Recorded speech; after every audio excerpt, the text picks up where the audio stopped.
आज Indian naval ship Vikrant की commissioning के ऐतिहासिक अवसर पर माननीय प्रधानमंत्री जी का हम सबके बीच होना हम सभी के लिए एक प्रसन्नता का प्रसंग है। अपने बिजी शेड्यूल में से समय निकालकर आपने यहाँ अपनी गरिमामयी उपस्थिति प्रदान की है। मैं आपका हार्दिक स्वागत और अभिनंदन करता हूँ। अमृतकाल के प्रारंभ में आईएनएस विक्रांत की कमीशनिंग अगले 25 वर्षों में राष्ट्र की सुरक्षा के हमारे मजबूत संकल्प को दोहराती है। आईएनएस विक्रांत एक एस्पिरेशनल और सेल्फ रिलायंट इंडिया का एक एक्सेप्शनल सिंबल है। यह एक आइकन है राष्ट्र के गौरव का, राष्ट्र की शक्ति का और राष्ट्र के संकल्प का। इसकी कमीशनिंग इंडिजिनस वारशिप और कंस्ट्रक्शन की राह में एक अनप्रेसिडेंटेड अचीवमेंट है। जैसा कि आप सभी नेवी के ट्रेडिशन से अच्छी तरह अवगत हैं, ओल्ड शिप्स नेवर डाई। 1971 के युद्ध में अपनी शानदार भूमिका निभाने वाले विक्रांत का यह नया अवतार अमृतकाल की उपलब्धि के साथ साथ हमारे फ्रीडम फाइटर्स और ब्रेव सोल्जर्स को भी एक विनम्र श्रद्धांजलि है। साथियों, बदलते समय और परिस्थितियों के अनुसार अनइंटरप्टेड मैरीटाइम ट्रेड के संचालन के लिए भारत के मैरीटाइम इंटरेस्ट को सिक्योर रखना इंडियन नेवी की सिग्निफिकेंट रिस्पांसिबिलिटी है।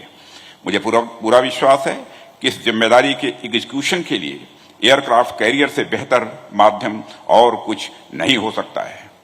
भारतीय नौसेना नेशनल अथवा इंटरनेशनल लेवल क्राइसिस में फर्स्ट रेस्पॉन्डर के रूप में हमेशा तैयार रहती है। आईएनएस विक्रांत की कमीशनिंग से नौसेना की कैपेबिलिटी में और अधिक वृद्धि होगी।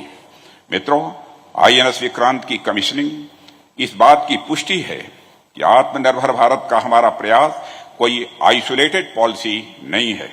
यह माननीय प्रधानमंत्री जी के नेतृत्व में भारत में हो रहे विशाल ट्रांसफॉर्मेटिव चेंजेस का एक महत्वपूर्ण हिस्सा है।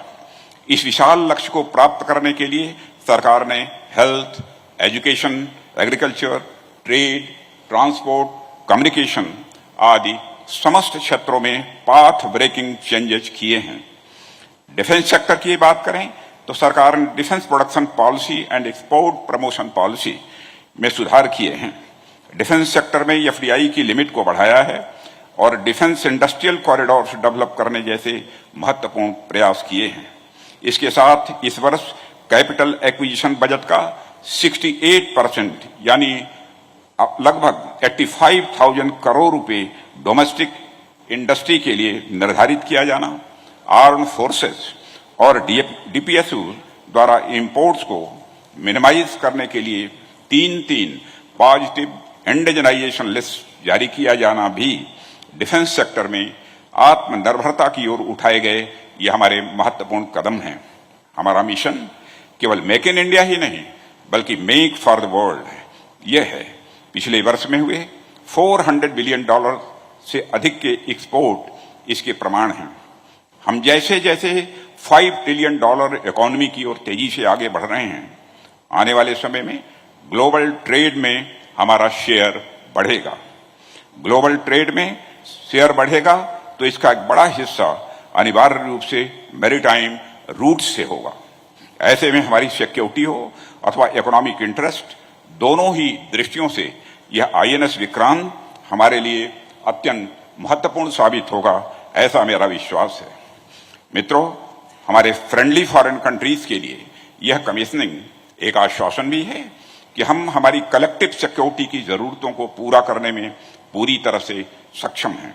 हम एक free, open and inclusive Indo Pacific में विश्वास रखते हैं।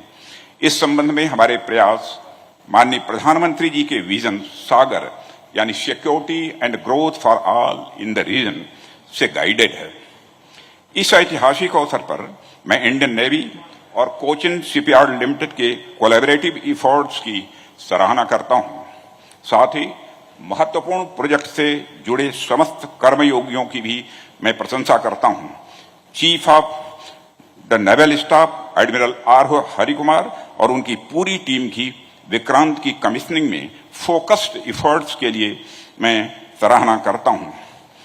मैं पुनः माननीय प्रधानमंत्री जी के प्रति अपना आभार व्यक्त करता हूं, जिनकी लीडरशिप और डायरेक्शन के चलते आज हम इस मुकाम पर पहुंचे हैं।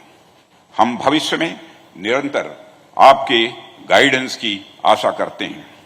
मैं आईएनएस विक्रांत के कैप्टन और क्रू के भविष्य के प्रयासों में सफलता की कामना करता हूं। ईश्वर आपको हर परिस्थितियों में अजेय रखें। शं नो वरुणः मे the lord of the water be auspicious unto us की कामना के साथ मैं अपना निवेदन समाप्त करता हूं। लोका समस्ता सुखिनो भवन्तु। वलरे नन्नी। जय हिंद।